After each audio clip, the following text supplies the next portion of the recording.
예, 말씀 같이 보겠습니다. 요한계시록 4장 8절부터 11절 말씀.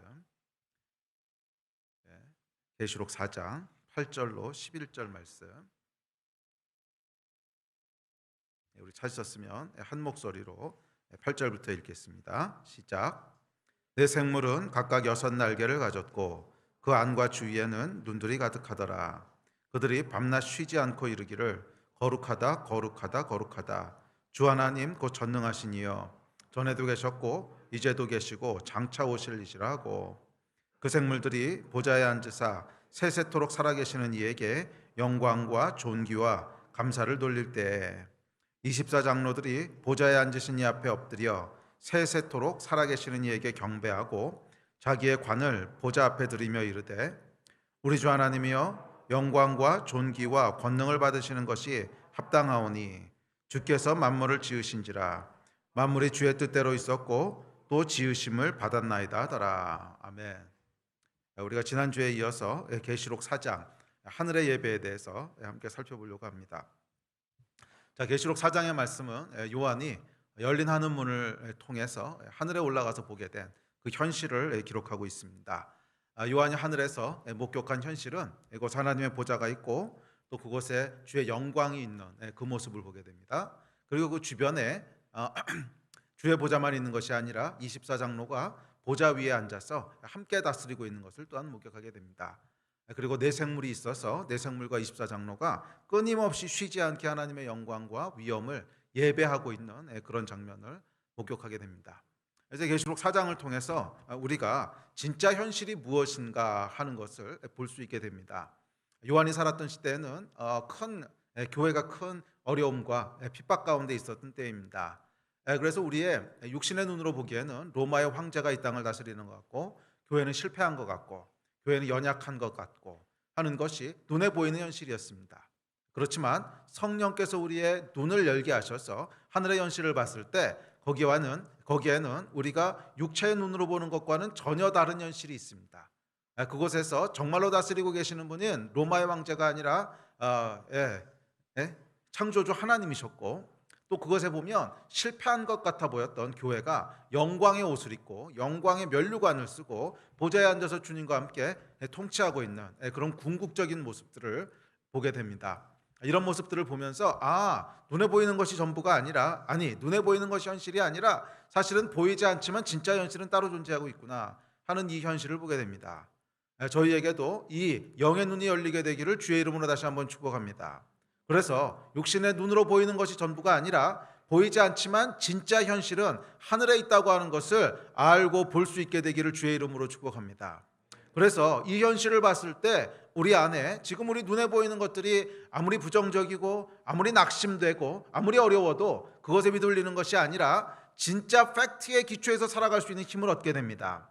진짜 팩트는 눈에 보이는 것이 아니라 눈에 보이지 않지만 하늘에 있는 그것이 진짜 현실이라는 거예요. 우리는 눈에 보이는 것이 진짜라고 생각하고 눈에 보이지 않는 것이 거짓이라고 생각하는데, 아니요, 사실은 반대라는 거예요. 눈에 보이는 것은 우리가 육신의 눈만 열고 있기 때문에 보이는 것일 뿐이고, 하나님이 우리 안에 진짜로 창조해 넣으신 영의 눈이 열리는 순간 우리는 전혀 다른 현실을 볼 수 있게 되고 그 현실에 기초해서 살아갈 수 있게 됩니다. 그리고 이 영의 눈으로 바라보는 현실이 진짜 진실이라는 거예요. 진짜 진리라는 거예요. 그래서 저와 여러분 가운데 눈에 보이는 것에 의해서 살아가는 그런 것들이 아니라 눈에 보이지 않지만 진짜로 존재하는 열린 하늘문을 통해서 보게 되는 하늘의 현실들을 보고 그것에 기초해서 살아가게 되는 그런 힘을 얻게 되는 그런 여러분들 되시기를 주의 이름으로 다시 한번 축복합니다. 자, 그리고 두 번째 주제는 그곳에서 끊임없이 드려지고 있는 예배입니다. 네 생물과 24장로가 끊임없이 하나님을 예배하고 있습니다. 자, 그래서 특별히 요한계시록 4장과 5장을 통해서 우리는 예배의 본질이 무엇인가 하는 것을 깊이 있게 볼 수 있고 배우게 됩니다. 우리가 지난주까지 두 번에 걸쳐서 네 생물이 드리는 예배에 대해서 구체적으로 살펴봤습니다. 네 생물이 드리는 영광과 존귀와 감사에 대해서 또 밤낮 쉬지 않고 거룩하다 거룩하다 거룩하다 전능하신 이여 전에도 계셨고 이제도 계시고 장차 오실 이여 하는 이 네 생물이 드렸던 예배에 초점을 맞춰 살펴봤는데, 자 오늘은 특별히 10절과 11절을 중심으로 해서 24장로가 드리는 예배를 조금 더 중점적으로 살펴보려고 합니다. 자, 내생물과 24장로는 각각 무엇을 대표한다고 했죠? 무엇을 상징한다고 했죠? 내생물은 모든 피조물을 모든 피조물을 대표해서 상징한다고 했습니다. 그러니까 특별히 새롭게 된 피조물, 죄 때문에 타락해 있는 피조물이 아니라 결국 하나님께서 구속하셔서 새롭게 될 새하늘과 새 땅에 있게 될, 그렇지만 여전히 하여간 모든 피조물들을 대표하고 있어요. 하나님이 창조하신 모든 피조물들을 대표하는 것이 내 생물이라면, 24장로는 그 중에서도 특별히 누구예요? 교회라고 하는 것은 하나님의 구원받은 백성들, 사람들, 이 사람들을 대표한다고 했습니다. 자, 그래서 이 두 종류의 예배를 보면 많은 부분이 공통돼 있지만 또 약간의 차이도 있습니다. 약간의 차이도 발견할 수 있는데, 오늘은 그 약간의 차이를 중점적으로 좀 살펴보려고 합니다. 하나님의 영광과 또 하나님의 하나님 되심과 다르심과 그 위엄을 경배하고 또 하나님이 행하신 일을 감사한다고 하는 예배의 본질에 있어서는 뭐 내생물이나 24장로나 뭐 큰 차이가 없습니다. 예배의 본질은 딱 이렇게 하나님을 대면했을 때 그분의 그 위대하시고 다르시고 영광 되신 것에 압도되는 반응이 예배라 그랬죠. 그리고 두 번째, 예배는 하나님이 하신 일에 대한 표현이 예배라고 했습니다. 그래서 하나님의 어떠하심에 대한 고백이 예배고 하나님이 행하신 일에 대한 고백이 예배입니다. 그래서 이 두 종류의 고백이라는 데 있어서 뭐 내생물이나 24장로나 뭐 거의 차이가 없습니다. 그런 이제 본질적인 면은 동일한데, 이 내생물의 예배가 조금 더 표현이 정확한지는 잘 모르겠어요. 그건 틀렸을 수도 있어서 약간 찝찝하긴 했는데, 그래도 뭐 정확한 단어가 떠오르질 않더라고, 이거 말고는. 그래서 내생물의 예배가 조금 더 본능적인 예배에 가깝다면 24장로 예배는 조금 더 의지적인 예배에 가깝다, 이렇게 표현할 수 있을 것 같아요. 자, 이 본능적인 예배와 의지적인 예배, 두 종류의 조금의 차이가 있다는 거예요. 하나님께 세상을 창조하실 때 다른 피조물들하고는 달리 사람에게만 행하신 일이 있습니다. 사람에게만 행하신 일이 뭐죠? 영을 불어넣으시고 또 선악과를 주신 거죠. 자, 선악과를 주셨다고 하는 것은 뭐냐면 스스로 선택할 수 있는 자유를 주셨다는 것입니다. 물론 동물들에게도 어느 정도의 자유는 있습니다. 무엇을 먹을지도 선택할 수 있고요. 또 집에서 키우는 개도요, 마루에서 살지 방에서 살지 뭐 이런 것 정도는 선택할 수 있어요. 그래서 이 동물에게 아무런 선택권이 없다, 뭐 그렇게 말할 수는 없는데, 그런 자유와 선택권은 아주 제한적이에요. 아주 제한적이고 대부분 육체에 관련된 그 정도 선택권을 주셨어요. 그런데 사람에게는 어떤 자유를 주신 거냐면 하나님을 선택할지 말지에 대한 자유까지 주신 거예요. 그래서 이것은 비교할 수 없는 차원의 자유입니다. 그래서 다른 어떤 피조물도 이런 자유를 주신 적은 없어요. 뭐 개한테 주신 적도 없고 원숭이한테 주신 적도 없고, 하여간 다른 어떤 피조물도 하나님을 선택할지 말지에 대한 자유를 부여받은 데는 없어요. 그래서 다른 모든 피조물들은 본능적으로 하나님 앞에는 예배할 수밖에 없어요. 근데 이 본능적인 예배라는 것이 기계적인 예배라는 뜻은 아닙니다. 근데 예배하지 않을 수 있는 자유는 없다는 거예요. 예배하지 않을 수 있는 자유는 없다는 거예요. 그래서 다른 모든 피조물들은 딱 하나님을 대면하게 되면 그냥 예배하는 반응이 나올 수밖에 없어요. 물론 그 반응이 잘못됐거나 위선이거나 거짓이라는 뜻은 아닙니다. 그렇지만 예배를 거부할 수 있는 자유는 없다는 거예요. 그 예배가 진짜 예배긴 하지만 그래도 예배를 거부할 수 있는 자유를 부여받은 존재는 없어요. 그런데 사람은 다르다는 거예요. 사람은 하나님이 창조하실 때 예배를 거부할 수 있는 자유까지 주셨다는 거예요.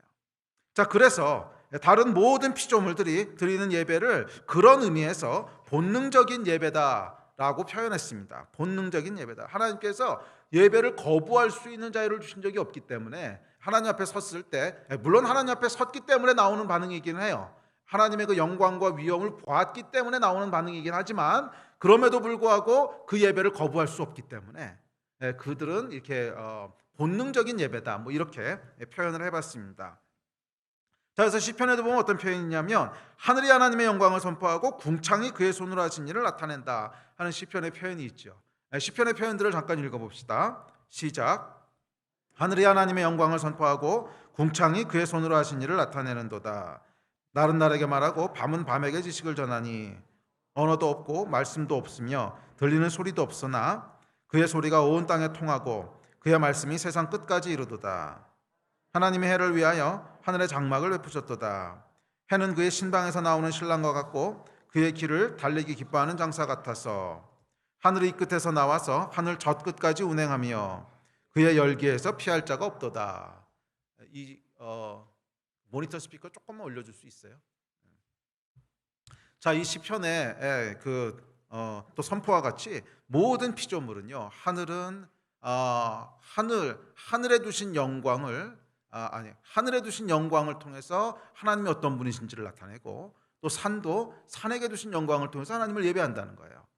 날은 날에게 말하고 밤은 밤에게 말한다는 거예요. 해도 달도 모든 별들도 하나님께서 창조하셨기 때문에 하나님 앞에서 그분을 예배한다는 거예요. 하나님 앞에서 그분을 예배한다는 거예요. 그분의 지혜와 위엄, 그리고 사랑과 자비, 또 비교할 수 없는 거룩과 영광에 이르기까지 존재하는 모든 것은, 이 땅에 존재하는 모든 것은 그분 앞에서 감탄과 경애와 감사와 경배를 멈출 수 없습니다. 멈추려고 해도 멈춰지지가 않아요. 멈추려고 해도 멈출 수가 없어요. 모든 피조물 안에 하나님께서 그냥 처음부터 그렇게 코딩해 넣으신 거예요. 처음부터 이렇게 코딩해 넣으셔서 이 피조물들이 하나님 앞에 섰을 때는 하나님의 영광 앞에 반응할 수밖에 없어요. 그렇게 하나님이 디자인하셨습니다. 자, 그래서 모든 피조물들은, 사람을 제외한 모든 피조물들은 본능적으로 하나님 앞에 예배합니다. 자, 사람에게도 그런 어느 정도의 본능적인 요소는 공통적으로 가지고 있습니다. 하나님을 대면할 때 그 앞에서 그 영광에 압도되기도 하고, 또 하나님의 그 놀라운 위엄을 인지하기도 하고, 또 하나님이 행하신 일들로 말미암아 감사하기도 하고, 뭐 이런 부분들은 다른 피조물들과 뭐 공유되는 부분들이 분명히 있어요. 자, 그래서 보면 내 생물이 예배할 때 24장로가 그 예배에 함께 참여해서 예배합니다. 함께 참여해서 예배합니다. 그래서 오늘 본문 보시면 이렇게 얘기하죠. 시작. 그 생물들이 보좌에 앉으사 세세토록 살아계시는 이에게 영광과 존귀와 감사를 돌릴 때 24장로들이 보좌에 앉으신 이 앞에 엎드려 세세토록 살아계시는 이에게 경배하고 자신의 관을 보좌 앞에 들이며 이르되 우리 주 하나님이여 영광과 존귀와 권능을 받으시는 것이 합당하오니 주께서 만물을 지으신지라 만물이 주의 뜻대로 있었고 또 지으심을 받았나이다 하더라. 자, 이게 보면 내 생물도 뭐라 그랬어요? 영광과 존귀와 감사를 돌릴 때, 동일한 때 24장로가 영광과 존귀와 권능을 돌립니다. 그러니까 굉장히 비슷한 요소들이 있다는 거예요. 그리고 이들이 그러니까 내 생물이 그렇게 예배할 때에 24장로들도 함께 예배에 참여합니다. 이런 것을 보면 내 생물과 24장로가 공통적으로 하나님 앞에 예배하는 부분이 분명히 있어요.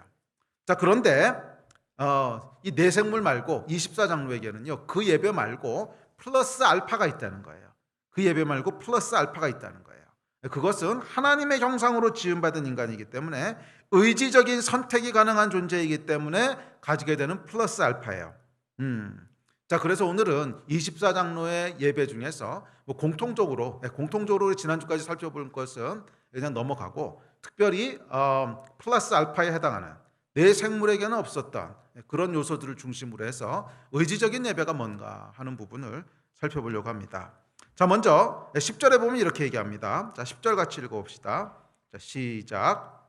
24장로들이 보좌에 앉으신 이 앞에 엎드려 세세토록 살아계시는 이에게 경배하고 자기의 관을 보좌 앞에 들이며 이르되. 자, 여기 보면 내 생물에게는 한 번도 표현한 적이 없는 몇 가지 표현들이 나옵니다. 그 중에 첫 번째가 뭐냐 하면 엎드려라는 거예요. 엎드려. 자, 내 생물은요, 엎드렸다는 표현이 없어요. 그냥 날개짓을 하면서 눈들을 이렇게 껌뻑껌뻑 하면서, 눈이 껌뻑였는지 나와있지 않지만 약간 수많은 그 눈을 이렇게 하면서 그냥 그들이 서서 하나님을 예배하고 찬양했던 것 같아요. 있는 자리에서 그대로. 자, 그럴 수밖에 없는 게, 하늘이 예배한다고 하나님 앞에 엎드리겠습니까? 산이 예배한다고 하나님 앞에 엎드리겠습니까? 바다가 예배한다고 하나님 앞에 엎드리겠습니까? 그럴 수 없죠. 뭐 산도 바다도 강도 다른 동물들도 그냥 하나님께서 창조하신 그 자리에 서서 그 모습으로 예배해요. 그런데 사람은 달라요. 사람은 엎드려서 예배한다는 거예요. 자, 이 엎드린다는 표현이 여러분 뭐겠어요? 엎드린다고 하는 표현은 뭐냐면 의지적으로 부복한다, 이런 뜻이에요. 엎드린다고 하는 것은 의지적으로 부복한다는 거예요.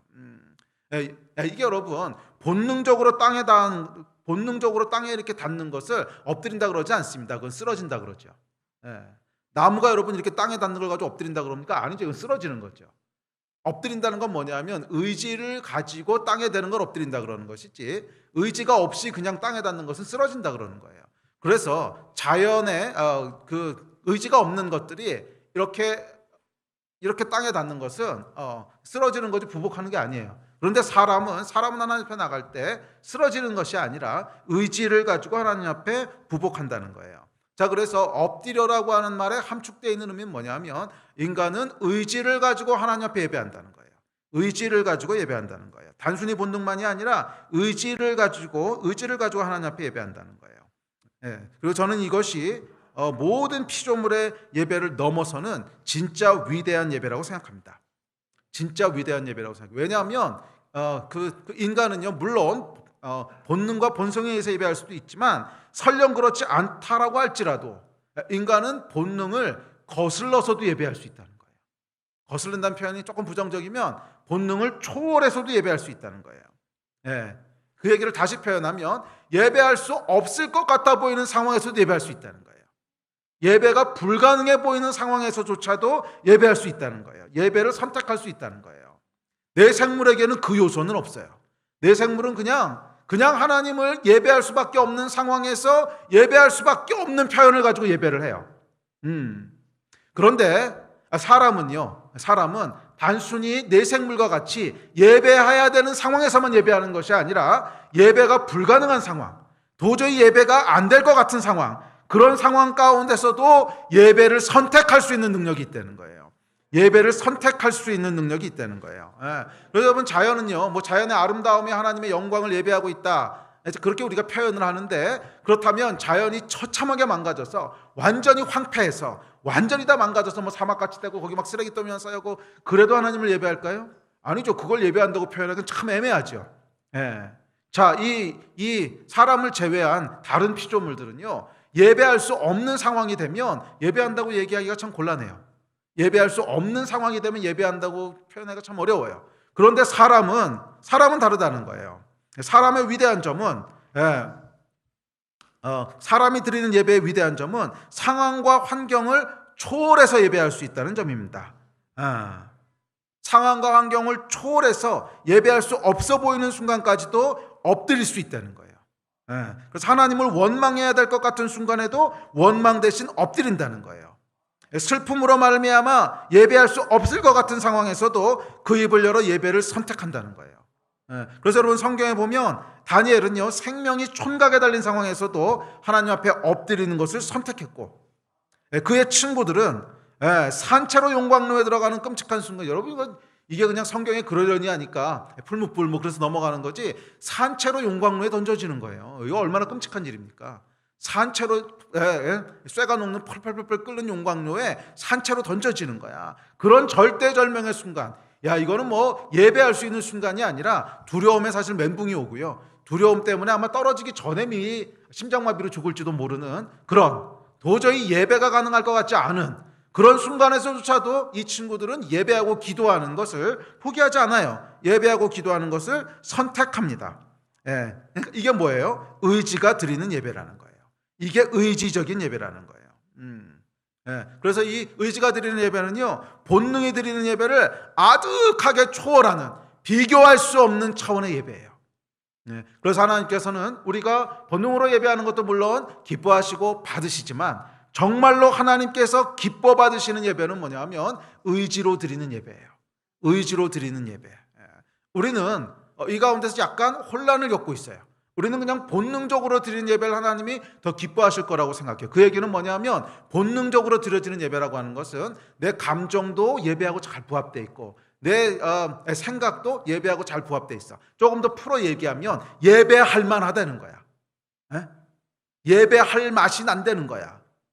그래서 여러분들 교회 나와서도 우리 예배할 때요, 음악도 잘 갖춰져 있고 그 가운데 우리가 충분히 분위기를 잘 만들고, 또 더군다나 여러분 삶 가운데 하나님께서 크게 역사해서 간증거리도 있고 그러면요, 그냥 예배하지 말라 그래도 감사합니다 하나님, 그리고 막 찬양이 흘러나오고 그러지 않습니까? 그때는 뭐냐면 본능적인 예배인 거예요. 그런 상황 가운데 예배하지 않는다고 하는 건 이상한 존재고, 하나님께서 놀라운 축복을 하시고 또 우리 가운데 모든 예배할 수 있는 세팅이 갖춰져 있고, 이때는 본능적인 예배라는 거예요. 그 예배 물론 하나님께서 기뻐 받으세요. 그렇지만 그것보다 훨씬 더 하나님께서 좋아하시고 훨씬 더 하나님께서 높게 평가하시는 예배가 있는데, 그건 뭐냐면 예배할 수 없을 것 같은 상황이 있다는 거예요. 예배할 수 없을 것 같은 상황이 있다는 거예요. 도저히 이 상황 가운데서 예배가 나올 것 같지 않아. 그러니까 다니엘이 아까 죽음을 앞에 둔 바로 그 순간, 또 다니엘의 친구들이 산채로 용광로 가운데 던져져야 되는 그 순간, 그 순간에는 대부분의 사람들이 아니고 전부 다 그렇겠죠. 그냥 두려움에 압도되거나 그 상황을 어떻게 벗어나가면서 머리를 열심히 굴리거나, 뭐 예배에 대해서는 이렇게 여유가 없지요. 예배 드릴 수 있는 여유도 없고, 사실은 예배 드릴 수 있는 감정도 없었어요. 사실 여러분, 다니엘과 세 친구들이 그냥 이미 지난 일이라서 우리가 믿음의 영웅이라고 봐서 그렇지, 그 당시에 이 사람들이 얼마나 두려웠을까 생각해 보세요. 감정이 예배 드릴 만큼 준비되어 있었을 것 같은데 천만에, 감정이 무슨 예배 드릴 만큼 준비가 되어 있었겠습니까? 두려움 때문에 부들부들 떨고 있었고, 야 이러다 드디어 죽는 건가, 아이고 여기 하나님이 역사 안 하시면 어떡하지, 모든 두려움과 막, 그게 여러분 사람이지요. 뭐 사람이 아니고 다른 존재겠습니까? 뭐 아무리 믿음의 사람이라 해도 우리랑 같은 성정이 있는 사람인데, 이 감정만 딱 떼놓고 보면요, 예배 드릴 수 있는 감정이 아니었다는 거예요. 또 머리로만 생각을 해봐도 이해가 안 되는 상황이죠. 아니 정말 믿음을 지키려고 하는 사람들에게 왜 이런 고난이 따라오는가, 뭐 이해가 잘 안 되는 상황이고. 그래서 여러분, 우리의 지정의 중에서 지와 정으로만 보면 예배할 수 있는 준비가 전혀 안 돼 있는 상황이었어요. 그런데 마지막 카드를 쓰는데 그게 뭐냐면, 나는 머리로 예배하고 감정으로 예배하고 그게 안 돼도 나의 마지막 주신 마지막 선물이 있는데 의지를 사용하겠다. 그래서 내가 감정이 따라오지 않고 내 머리로 이해가 되지 않아도 하나님께서 나에게 그럴 때조차도 선택할 수 있는 권능을 주셨으니 이 권능을 내가 사용해서 의지로 예배하겠다. 이게 여러분 인간의 위대한 예배예요. 개나 소나 그러니까 짐승들은 말이에요, 상황이 갖춰지지 않으면 절대로 예배하지 않습니다. 상황이 갖춰서 예배한다는 표현도, 짐승이 예배한다는 게 무슨 말인지 잘 모르겠지만, 하여간 뭐 짐승이요, 큰 위기가 오거나 아니면 뭐 사납게 뭐하고 싸우거나 그럴 때 그게 하나님을 예배하는 모습으로 보이진 않죠. 짐승은요 그냥 자기 안에 있는 감정과 자기 안에 있는 그냥 지정을 사용해서 그냥 그것에 의한 반응을 하는 거예요. 그런데 사람은 그렇지 않도록 만드셨다는 거예요. 사람은 지와 정에 의해서는 전혀 예배할 수 없고, 지와 정에 의해서는 도저히 하나님을 찬송할 수 없을 것 같아 보이는 그 상황 가운데서도 하나님이 주신 위대한 선물이 있는데, 그 선물이 뭐예요? 선악과의 선물이라는 거예요. 선악과를 선택할 수 있는 선물을 주셨다는 거예요. 그래서 그 선물을 사용해서 이 불가능한 상황 가운데서도 의지적으로 엎드려 하나님 앞에 나아가는, 의지적으로 하나님 앞에 엎드려 나아가는 이 예배를 하나님께서 가장 높은 차원의 예배로 보신다는 거예요. 저희에게도 여러분 실질적으로 실질적으로 이 말씀이 사실이라고 믿습니다. 하나님이 가장 기뻐하시는 예배는요, 우리는 착각해요. 우리는 정말 마음이 막 동하고 막 마음의 중심으로부터 나와서 막 눈물도 나오고 정말 하나님 앞에 막 신령한 모습으로 예배하고, 그러면 그 예배가 깊게 예배드렸다고 생각을 하는데, 어쩌면 반대일 수 있다는 거예요. 반대는 내 감정도 하나도 따라오지 않고 내 머리로 하나도 이해되지 않고, 도대체 하나님이 왜 이러시는 거야? 도무지 이해가 되지도 않고, 감정도 막 두려움과 원망과 분노와 막 이런 게 휘몰아치고, 그래서 야 이게 지금 예배일까? 그렇게 의심하는 순간에, 그럼에도 불구하고 나의 의지를 가지고 하나님 앞에 나아가서, 그래도 하나님은 완전하십니다. 그래도 하나님은 선하십니다. 우리는 그 고백을 하면서도 야 이게 예배인가? 왜? 안 느껴지니까. 정말 깊은 예배라고 하면 마음 깊은 곳에서부터 막 울컥하는 게 올라오고 눈물도 나오고 막 정말 하나님이 살아계신 것 같고 막, 그래야 이게 좀 예배 드리는 맛이, 느낌이 있는데, 의지로 드리는 예배는요 느낌이 하나도 없을 수 있다는 거예요. 의지로 드리는 예배 느낌이 하나도 없어요. 그런데 어느 예배를 하나님이 더 깊게 보시는가? 이건 분명해요. 의지로 드리는 예배를 하나님께서 훨씬 높게 평가하신다는 거예요. 그것은 다른 어떤 피조물도 드릴 수 없는 예배예요. 오직 사람 중에서도 오직 하나님의 백성들만, 오직 하나님의 사람들만 드리는 예배예요. 이 예배를 하나님께서 받기 원하십니다. 할렐루야. 자, 둘째, 24장로가 드리는 그 예배를 보면 면류관을 보좌 앞에 드리면서 예배한다 이렇게 얘기합니다. 자, 면류관이라고 하는 것은 뭐냐면 이 땅에서 승리한 성도들에게 주신 상급이죠. 면류관은 이 땅에서 승리한 성도들에게 주신 상급입니다. 그래서 이 땅에서 줄이고 목마르고 헐벗고 매맞고 비방받았지만 하늘의 상급을 바라보면서 승리했을 때 그때 주시는 것이 면류관이죠. 성경에 보면 이렇게 얘기합니다. 고린도전서입니다. 시작. 바로 이 시각까지 우리가 줄이고 목마르며 헐벗고 매맞으며 정처가 없고 또 수고하여 친히 손으로 일을 하며 모욕을 당한 즉 축복하고 박해를 받은 즉 참고 비방을 받은 즉 권면하니 우리가 지금까지 세상의 더러운 것과 만물의 찌꺼기 같이 되었도다. 만일 그리스도 안에서 우리가 바라는 것이 다만 이 세상의 삶뿐이면 모든 사람 가운데 우리가 더욱 불쌍한 자니라. 바울이 뭐라 그랬냐면 줄이고 헐벗고 매맞고 정처가 없고 수고하고 박해를 받고 비방을 받고 만물의 찌꺼기 같이 됐다는 거예요. 정말 쓰레기 같이 됐다는 거예요. 그런데 왜 그랬냐면 이 땅에서 바라는 것뿐만이 아니라 그러니까 바라는 것이 다만 이 세상의 삶뿐이었으면 우리같이 황당한 사람은 없다는 거예요. 그런데 왜 그렇게 살았다는 거예요? 하늘의 상급을 바라보고 그렇게 살았다는 거예요. 면류관을 바라보고 그렇게 살았다는 거예요.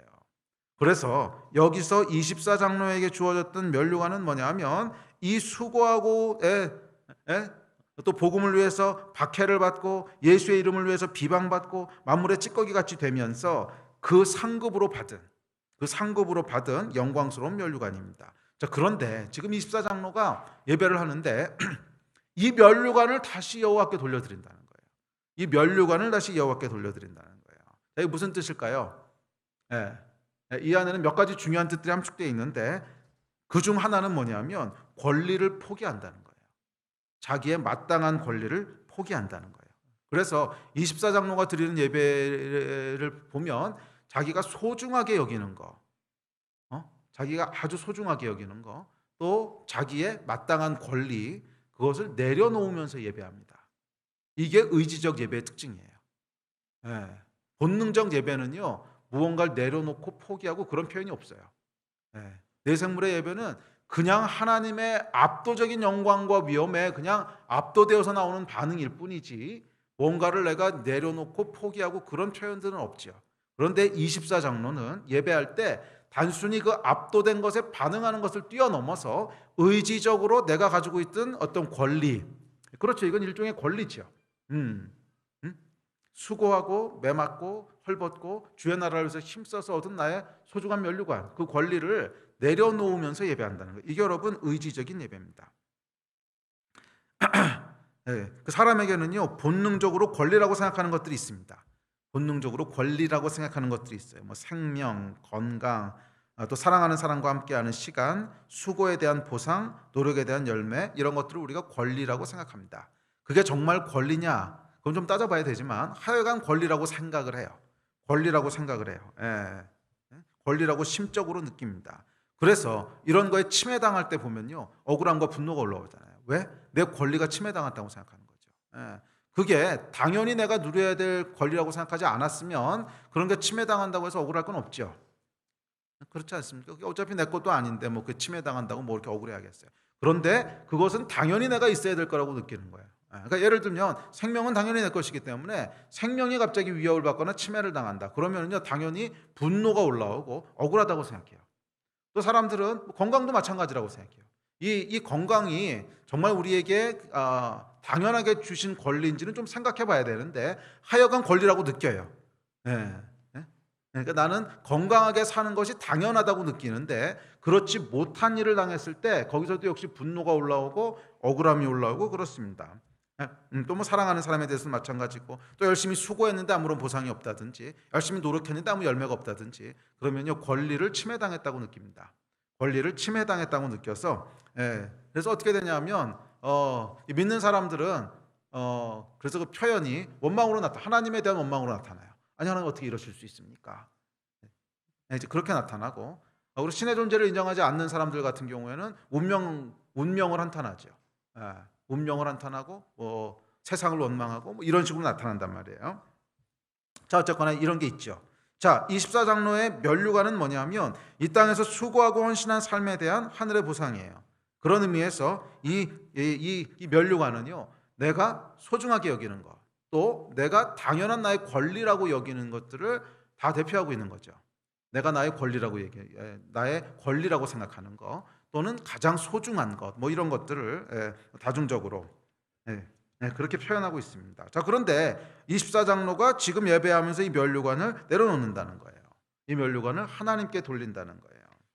자, 그래서 이 모습은 다시 한번 이들이 의지적으로 드리는 예배, 그래서 본능을 초월하는 예배의 모습을 다시 보여줍니다. 여러분, 권리를 뺏기거나 침해당할 땐 뭐라 그랬죠? 거기서 나오는 본능적인 반응은요, 분노하고 억울함입니다. 권리를 뺏길 때는 자연적인 반응은 억울해하고 슬퍼하는 것이지 예배하는 것은 아닙니다. 그런데 놀랍게도 우리 믿음의 선배들을 보면 권리를 빼앗기는 상황 앞에서 단순히 억울해하고 분노한 것이 아니라 예배하기를 선택하는 것을 봅니다. 잘 생각해 보세요. 권리를 빼앗길 때요, 예배하기를 선택해요. 대표적인 예가 바울이 감옥에 갇혔어요. 아무 잘못도 없었죠. 자유를 뺏겼어요. 당연한 권리를 뺏겼어요. 그런데 원망하고 분노하는 것이 아니라 감옥 안에서 예배하기를 선택하잖아요. 또 다니엘과 친구들도 아까 봤지만 마찬가지죠. 예배할 수 없는 상황인데 예배하기를 선택해요. 또 스테반은 어때요? 스테반은 생명이라고 하는 가장 소중한 자기의 권리, 그것을 지금 빼앗기는데, 그때 스테반이 선택했던 것은 원망도 아니고 두려움도 아니고 분노도 아니에요. 이때 스테반이 선택한 것이 예배죠. 욥도 마찬가지입니다. 욥도 삶의 모든 권리가 다 무너지는 속에서도 결국 마지막엔 예배합니다. 자, 그래서 보면 이 하나님의 사람들이 드리는 예배의 특징은 뭐냐면, 의지적으로 권리를 빼앗길 때도 억울함과 분노로 반응하는 것이 아니라 예배하기를 선택한다는 거예요. 이 예배가 위대한 예배예요. 이 예배가 정말 위대한 예배예요. 이 사자는 여러분, 먹이를 빼앗기면요, 예배하지 않아요. 사자가 먹이 빼겼는데 예배하는 모습으로 보이십니까? 분노하고 화나고 으르렁거리는 거죠. 또 놀랍게 아름다운 자연도 그 아름다움을 잃어버리고 나면 더 이상 예배하지 않습니다. 예배를 멈춥니다. 그런데 하나님의 사람들은 다르다는 거예요. 하나님의 사람들은 달라요. 하나님의 사람은 권리를 빼앗긴 상황에서도 선택할 수 있는 자유가 있어요. 그냥 다른 피조물들처럼 본능을 따라서 반응하는 것이 아니라 다르게 반응할 수 있는 능력이 있다는 거예요. 그것이 의지적으로 드리는 예배인 줄 믿습니다. 하나님께서는 본능적으로 드리는 예배도 기뻐 받으시지만 의지적으로 드리는 예배에 대해서는 그와 비교할 수 없이 기뻐하시고요, 그와 비교할 수 없이 하나님께서 높게 받으시는 예배인 줄 믿습니다. 드릴 수 없는 상황 속에서 드려지는 예배, 억울함 속에서 드려지는 고백, 감옥에서 드리는 바울의 예배, 사자굴에서 드리는 다니엘의 기도, 순교의 순간에 드려지는 스테반의 예배, 그 앞에서 하나님께서 하늘의 문을 활짝 여시고 서서 이들을 맞으셨어요. 그래서 사도행전에 보면 이렇게 얘기합니다. 시작. 말하되 보라, 하늘이 열리고 인자가 하나님 우편에 서신 것을 보노라. 아멘. 면류관을 내려놓는 예배, 가장 소중한 것을 내려놓으며 드리는 예배를 하나님께서 기뻐하셨어요. 하늘의 문을 여시고 일어서셔서 그 예배를 받으셨다는 거예요. 할렐루야. 의지적으로 드리는 예배의 위대함입니다. 그런데 24장로가 면류관을 내려놓을 수 있었던 또 다른 이유는 이 모든 것이 하나님의 은혜라고 하는 것을 알았기 때문이에요. 은혜라고 하는 것은 공짜로 주신 것이지 내 것이 아니라고 하는 걸 알았기 때문에 그것이 침해당할 때도 의지적으로 예배할 수 있는 거예요. 내 생명도 주님 것이고, 내 호흡도 주의 은혜고, 나의 건강도 내 소유도, 내가 노력해서 얻었다고 생각하는 나의 모든 권리도 처음부터 내 것이 아니었다는 거예요. 처음부터 내 것이 아니었다는 거예요. 은혜를 아는 거예요. 그래서 이 은혜를 아는 것이 권리를 내려놓는 예배의 아주 중요한 포인트입니다. 이 면류관은 처음부터 내 게 아니었다는 거예요. 이 생명도 처음부터 내 게 아니었다는 거예요. 주께서 나를 지으시고 나에게 생명을 불어넣지 않으셨으면 어찌 내가 호흡하고 있겠습니까?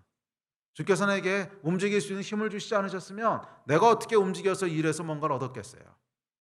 사실 여러분, 우리가 당연하다고 생각하는 권리, 그 얘기 아까 잠깐 제가 의문을 제기했죠. 정말 당연한 걸까? 네. 그래서 여러분, 성령께서 우리 안에 역사하실 때 우리에게 보여주시는 것이 뭐냐면 하나님의 은혜예요. 은혜. 우리가 너무 당연하다고 생각했던 그 많은 것들, 건강도, 나의 소유도, 나의 생명도, 또 내가 누리고 있는 관계도, 사실 우리는 당연하다고 생각하고 있지만 그게 처음부터 정말 저와 여러분 거였냐고요? 아니잖아요. 처음부터 내게 아니었다는 거예요. 처음부터 내게 아니었다는 거예요. 처음부터 내 공로도 아니었다는 거예요. 전적으로 하나님의 소관이고 전적으로 하나님의 은혜예요. 나에게 호흡을 주셔서 내가 생명이 있는 것이고, 나에게 힘을 주셔서 내가 움직이는 것이고, 나에게 건강을 주셔서 내가 건강을 소유하는 것이고, 나에게 은혜를 주셔서 내가 나의 나 된 거라는 거예요. 그래서 바울이 이렇게 고백합니다. 시작.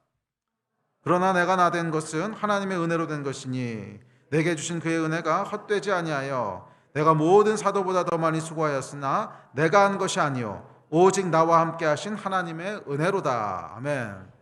그래서 이 사실을 고백하는 사람은요 결국 면류관을 내려놓습니다. 어떤 종류의 권리를 침해받아도 은혜로다 하는 말 안에 다 묻혀요. 어떤 종류의 권리를 침해받아도, 설령 내 생명이 침해받는다 할지라도, 그래서 스테반이 그랬잖아요. 생명이 침해받는 순간에도, 바울도 순교하는 순간에도, 또 사도들도 마지막 순간까지도 하나님의 은혜로다. 전혀 거기서 억울해하거나 분노하는 본능적인 반응을 보이지 않아요. 그것이 성령께서 우리 안에 주시는 능력인 줄 믿습니다. 그래서 성령께서 우리 안에 역사하셔서 하나님의 은혜라고 하는 것을 알게 하시고 보게 하실 때 우리가 본능을 거스리는 의지적인 예배를 할 수 있어요. 그래서 나의 권리가 침해받는 순간에도, 나의 소중한 것이 무너지는 순간에도, 나의 소중하다고 생각하는 것을 빼앗기는 순간에도 거기서 억울해하거나 좌절하거나 분노하는 것이 아니라 내가 누리지 못하는 것에 대해서 억울해하거나 분노하는 것이 아니라 그것을 내려놓으며 예배할 수 있습니다. 이것이 여러분 하나님의 백성이 드리는 최고의 예배예요. 하나님의 백성들이 드리는 최고의 예배예요. 그래서 여러분 이 신약 성경의 대부분이 극심한 핍박 가운데 쓰여졌다고 하는 거 여러분 알잖아요. 왜 극심한 핍박이라고 하는 것이 성경이 쓰여지는 배경이 될까요? 그때 드려지는 예배가 최고의 예배고요. 그때 드려지는 고백이 최고의 고백이고, 그때 나타나는 영성이 최고의 영성이라는 거예요. 예배할 만할 때 예배하는 거에 누군들 못하겠어요. 감정이 받쳐주고 상황이 받쳐주고 이해가 다 되고 해서 드리는 예배는 누가 안 드리겠어요? 그건 개도 드리고 사자도 드려요. 모든 것이 갖춰져 있으면 개나 사자도 예배해요. 그런데 인간만이 드릴 수 있는, 하나님의 백성만이 드릴 수 있는 차원이 다른 수준의 예배는 뭐냐면 갖춰지지 않았을 때예요. 갖춰지지 않았을 때예요. 예배가 될 수 없다고 생각하는 순간 내 안에 올라오는 본능적인 반응은 그게 아니고 억울하고 화나고 분노하고 원망하고 그게 자연스러울 것 같은 순간, 나의 권리가 침해받았고 나의 건강이 무너졌고 내가 누리던 관계가 깨졌고 내가 사랑하던 사람이 먼저 소천했고 이 수많은 권리를 빼앗기는 순간에 어떻게 하나님 앞에 그것을 겸손히 내려놓고 예배할 수 있는가? 그것은 성령께서 우리 안에 은혜를 부으실 때고, 그래서 거기서 나타나는 의지적으로 드려지는 예배. 그래도 내가 하나님을 예배합니다. 그래도 하나님은 선하십니다. 그래도 하나님은 위대하십니다. 이것이 가장 높은 수준의 예배라는 거예요. 이 높은 수준의 예배를 드리는 저와 여러분 됐으면 좋겠어요. 그것이 하나님이 교회에게 기대하시는 예배예요. 우리 하나님이 교회에게 기대하시는 예배는 내 생물에게 기대하시는 예배를 뛰어넘는 예배예요. 피조물들 가운데 나타나는 영광을 뛰어넘는 영광이에요. 오직 하나님의 백성들만 나타날 수 있는 영광이에요. 그것은 의지적으로 드리는 예배인 줄 믿습니다. 셋째, 그래서 24장로가 11절에 보면 이렇게 고백합니다. 자, 11절입니다. 시작. 우리 주 하나님이여 영광과 존귀와 권능을 받으시는 것이 합당하오니 주께서 만물을 지으신지라 만물이 주의 뜻대로 있었고 또 지으심을 받았나이다 하더라. 자, 여기 보면 합당하다고 고백합니다. 합당하다. 네. 모든 것이 합당하다는 거예요. 비록 사람의 눈으로는 억울하게 보이고 비록 사람의 눈으로는 합당하지 않게 보일지 몰라도 아니요, 하나님 앞에서는 합당하다는 거예요. 왜냐하면 그분은 만물을 지으신 분이기 때문에 그래요. 만물이 주의 뜻대로 있고 만물이 그에게 지으심을 받았기 때문에 그분 하는 게 합당한 거라는 거예요. 그분이 하시는 일이 합당한 일이라는 거예요. 우리는 내가 합당하다고 생각하는 것이 따로 있고 그 기준에 의해서 하나님이 합당하신지 안 하신지를 판단하고 싶어 하지만 아니요, 여러분. 만물이 그로부터 지음을 받았고 만물이 그의 뜻대로 있고 그가 만물을 창조하셨어요. 만물의 주인이시고 만물의 시작이시고 만물을 운행하는 분이세요. 그래서 이 그분의 존재를 우리가 대면하게 되면 결국 어떤 예배가 나오겠어요? 합당하시도다, 이 예배가 나온다는 거예요. 합당하시도다. 합당하시도다. 그것이 여러분 24장로가 드렸던 예배예요. 내 생물은 이런 표현을 안 했어요. 24장로만 이런 표현을 해요. 의지적인 예배라는 거예요. 이 앞서도 얘기했지만 세상을 살다 보면 여러분 예배할 수 없는 순간들이 있습니다. 이해가 안 되는 일들. 앞에서 살펴봤던 권리에 대한 얘기도 마찬가지고 하여간 이해가 안 되는 일들이 있어요. 또 감정적으로도 따라오지 않는 일들이 있어요. 예를 들면 사랑하는 사람이 갑자기 죽는다든지 아니면 예상치 못한 사고를 당한다든지 성경의 욥 같은 인물이 대표적이죠. 자, 이 순간에 여러분 본능적인 반응은 뭐냐면 억울하고 분노하고 슬퍼하는 거예요. 욥도 그랬습니다. 그런데 결국 하나님이 욥을 어디로 이끌어 가시냐면 합당하시도다 이리로 이끌어 갑니다. 합당하시도다. 그리고 그 욥의 합당하시도다라고 하는 반응이 결국 어떻게 나오나 보세요. 만물을 창조하신 하나님의 위엄 앞에 세우세요. 내가 땅에 기초를 놓을 때 너기 어디 있었냐? 내가 저 산을 만들 때 넌 거기 있었냐? 쫙 물어보시죠. 한마디도 대답을 못하죠. 주께서 만물을 지으신지라 만물이 주의 뜻대로 있었고 또 지으심을 받았나이다. 그러므로 주께서 행하시는 일이 합당하십니다. 주께서 행하시는 일이 합당하십니다. 그것이 여러분 의지적으로 드리는 예배인 줄 믿습니다. 의지적으로 드리는 예배는 주님께서 행하신 일을 합당하다고 고백하는 거예요. 합당하다고 고백하는 거예요. 이해할 수가 없어도 감정이 따라오지 않아도 여전히 주님이 행하시는 일은 합당하십니다. 이게 여러분 의지가 드리는 예배입니다. 주님께서 지으셨고 주님 뜻대로 다스리시고 그런데 어떻게 합당하지 않을 수 있겠습니까? 행하신 모든 일이 합당합니다. 모든 일이 선하십니다. 스데반처럼 억울하게 죽음을 당해도 합당하시고요. 바울처럼 옥에 갇혀도 합당하십니다. 이게 여러분 의지가 드리는 예배인 줄 믿습니다. 마지막 네 번째 24장로가 드리는 예배는요, 순종하는 예배입니다. 만물이 주의 뜻대로 있었고 주의 뜻대로 있는 예배예요. 주의 뜻대로. 주가 있으라 한 곳에 있는 예배고 주께서 하라 하신 대로 하는 예배입니다. 저는 이것이 그래서 결국 의지적으로 드리는 예배의 꽃이라고 생각합니다. 의지적으로 드리는 예배의 꽃은요, 그래서 주가 있으라 한 곳에 있는 거예요. 그래서 주가 있으라 한 곳에 있는 거예요. 그래서 사무엘상에 보면 저희가 잘 아는 말씀이 나옵니다. 시작. 사무엘이 이르되 여호와께서 번제와 다른 제사를 그의 목소리를 청종하는 것을 좋아하심 같이 좋아하시겠나이까 순종이 제사보다 낫고 듣는 것이 수장의 기름보다 나으니. 다른 모든 예배와 제사를 하나님께 순종하는 것보다 더 좋아하겠습니까? 이러고 물어보는 거예요. 성경이 우리에게 뭐라고 얘기하냐면 하나님이 가장 기뻐 받으시는 예배는 의지적인 예배인데 그 의지적인 예배의 꽃은 뭐예요? 순종이에요.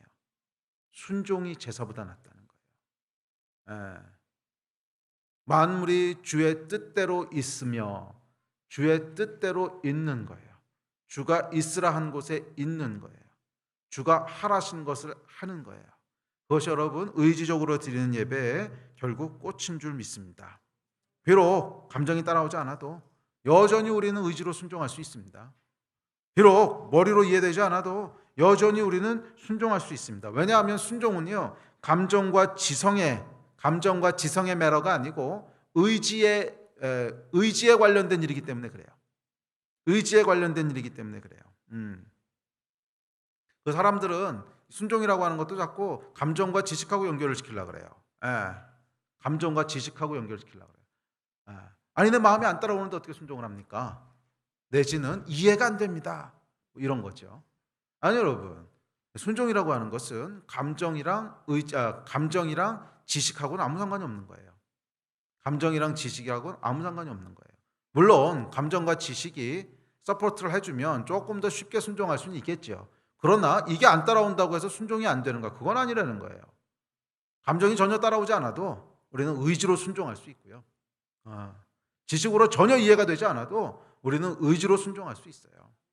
감정은 내 안에서 모든 분노와 막 억울함과 원망과 막 온만 부정적인 감정이 나 안에서 소용돌이를 치고 있어도 그럼에도 우리는 순종할 수 있는가? 예, 순종할 수 있다는 거예요. 내가 머리로는 전혀 이해가 안 되고 도대체 이게 무슨 상황인지 너무너무 이해가 안 되고 하나도 설명할 수 없어도 여전히 우리가 순종할 수 있습니까? 예, 순종할 수 있다는 거예요. 왜? 순종은 의지에 관련된 일이기 때문에 그래요. 많은 사람들이 속고 있어요. 제가 아까도 말씀드렸지만 감정과 지식으로 예배하는 것이 깊은 예배라고 속고 있어요. 그래서 감정이 따라올 때 와, 오늘 예배 너무 좋았어. 잘 생각해 보세요, 여러분. 예배 좋았어라고 여러분들이 은혜 받았어, 예배 좋았어라고 고백하고 돌아가실 때가 어떤 때예요? 두 개 중에 하나예요. 예배 때, 찬양 때 감정이 동했거나 설교 때 머리가 동의했거나 둘 중 하나 가지고 은혜 받았다 그러는 거 아니에요? 솔직히 그렇잖아요. 오늘 예배 너무 좋았어. 그 얘기는 뭐냐면 요한 전도사가 예배하는 찬양이 너무 마음에 닿았어. 내 감정이 찡 울렸어. 눈물이 찔끔 났어. 이거든지 아니면 고목사가 설교하는 것이 너무 말이 돼. 내가 몰랐던 게 너무 이해가 됐어. 그러면 예배가 좋았어. 오늘 예배 너무 좋았어. 이렇게 얘기하시잖아요. 그런데 정말 하나님도 그 예배를 좋은 예배라 그러시냐는 거예요. 물론 하나님이 그런 예배를 안 받는다는 뜻이 아닙니다. 그것은 본능적으로 드린 예배라서 내 생물도 그렇게 예배 드렸다는 거예요. 당연히 하나님이 받으시고 기뻐하시는 일이에요. 그런데 하나님이 내 생물이 아니라 하나님의 백성에게 기대하시는 예배가 있는데 그것은 이것을 뛰어넘는 거예요. 단순히 우리가 감정이 좋았어. 감정이 하나님 앞에 너무 따뜻하고 사랑하고 헌신하는 감정으로 반응했어. 와, 내가 하나님에 대한 걸 더 많이 알게 됐어. 더 이해하게 됐어. 하는 이 차원의 예배가 아니라 이것을 훌쩍 뛰어넘는 예배인데 그것은 뭐냐 하면 감정이 전혀 반응하지 않아도 머리가 전혀 이해하지 못해도 아무것도 없는 상황 가운데서도 나의 의지를 발휘해서 나는 당신이 만물을 만드셨고 만물이 주의 뜻대로 있기 때문에 나는 하나님을 예배합니다. 전혀 이해가 되지 않고 감정도 전혀 따라오지 않지만 여전히 나는 하나님을 예배하기를 선택합니다.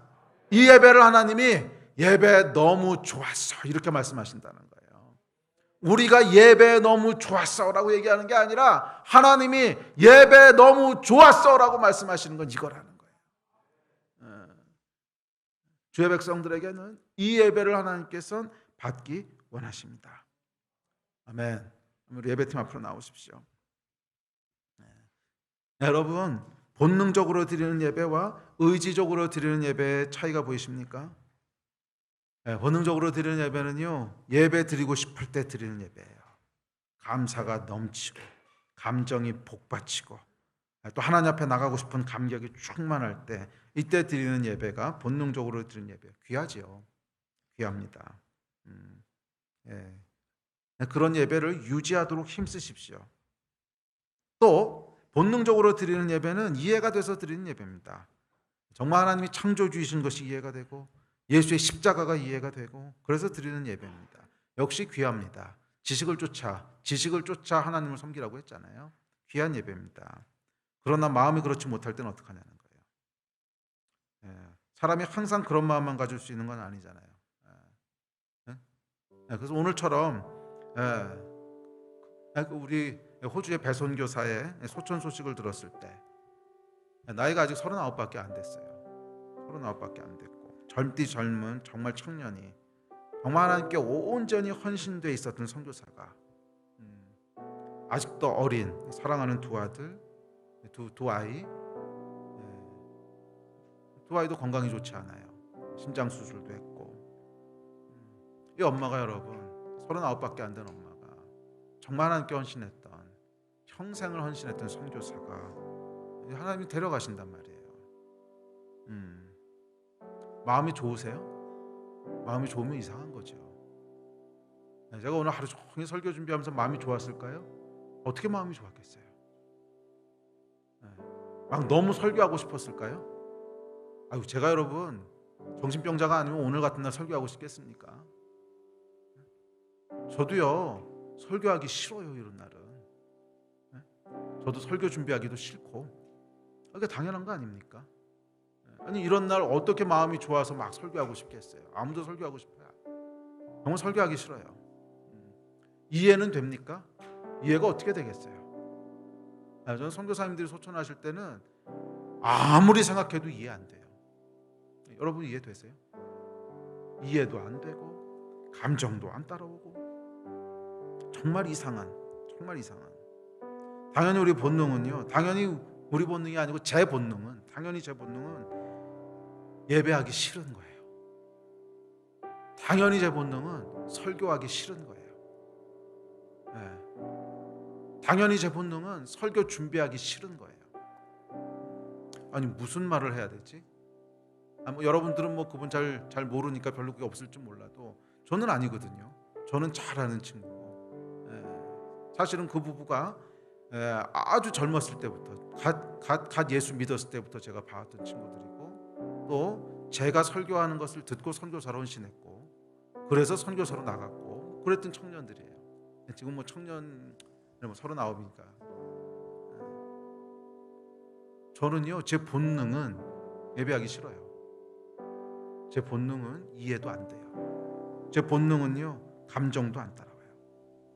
그러나 제가 할 수 있는 일이 있어요. 그게 저는 위대한 하나님의 선물이라고 믿는데 그것은 제 감정과 제 지식, 제 이성이 따라오지 않아도 내 의지를 움직일 수 있다는 거예요. 그게 하나님이 하나님의 백성에게 주신 위대한 선물이라고 믿습니다. 그래서 의지를 가지고 하나님 예배하는 거예요. 의지를 가지고 하나님 예배하는 거예요.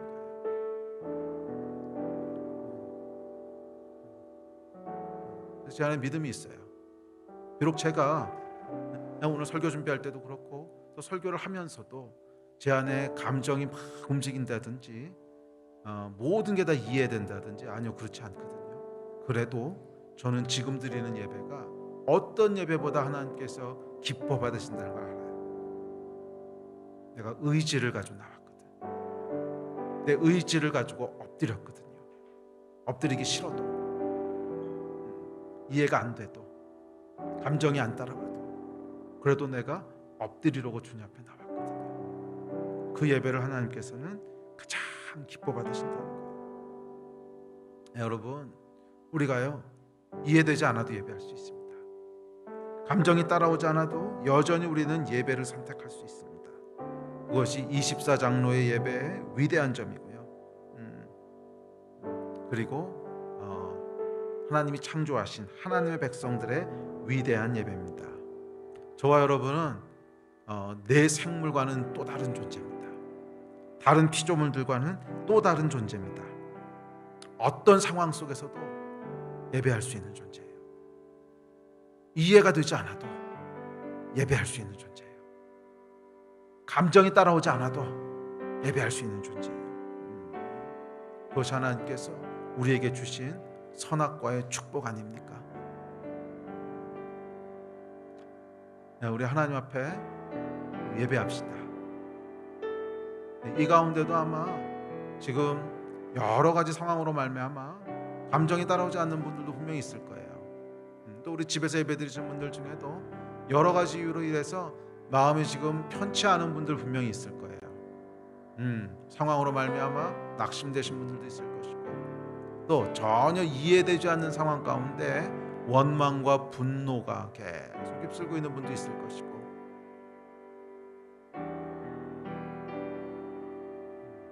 예, 괜찮습니다. 물론 그 마음을 하나님 앞에서 다스릴 수 있다면 감사하겠지만, 다스려지지 않는다고 해서 여러분 포기할 필요는 없어요. 그것이 다스려지지 않아도 우리에게는 마지막 능력이 있습니다. 그것은 의지를 발동하는 거예요. 의지를 가지고 하나님 앞에 부복하는 거예요. 이 하나님, 내 감정이 따라오지 않지만, 내 마음은 지금 참 힘들지만, 내 감정은 지금 원망과 분노에 쌓여 있지만, 내 마음은 염려와 불안에 쌓여 있지만, 그럼에도 하나님, 내 의지를 가지고 주님 앞에 나아갑니다. 내 생물의 예배는 드릴 수 없지만 24장로의 예배를 가지고 주님 앞에 나아갑니다. 내가 주 앞에 엎드려 합당하다라고 외칩니다. 내 이성은 동의하지 않습니다. 그러나 내 의지가 외칩니다. 주님은 합당하신 분이십니다. 내 감정은 동의하지 않습니다. 그러나 내 의지가 주님 앞에 외칩니다. 주님은 합당하신 분이십니다. 주님은 선하신 분이십니다. 영원히 선하신 분이십니다.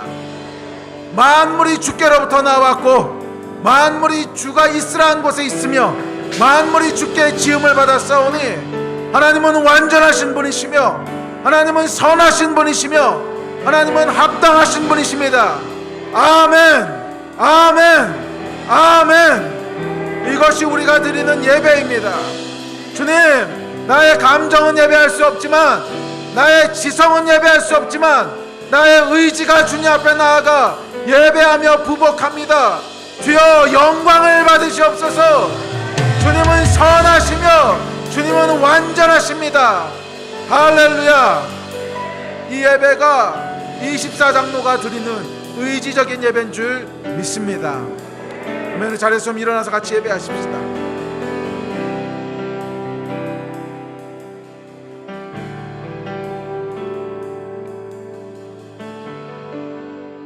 우리 집에서 예배 드리시는 분들도 주님 앞에 나아가 마음을 모두어서 예배합시다.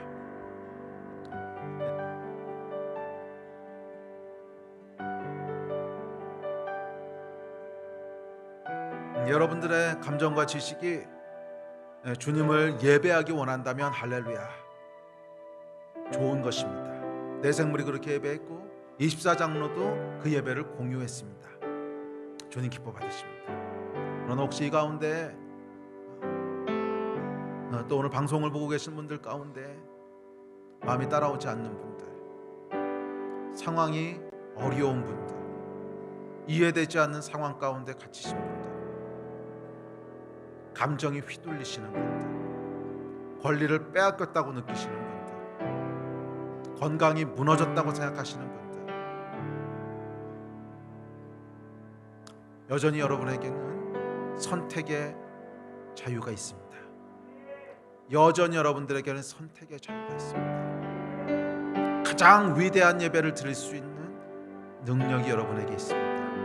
오늘 의지를 발동해서 하나님 앞에 예배하십시오. 의지를 발동해서 고백하십시오.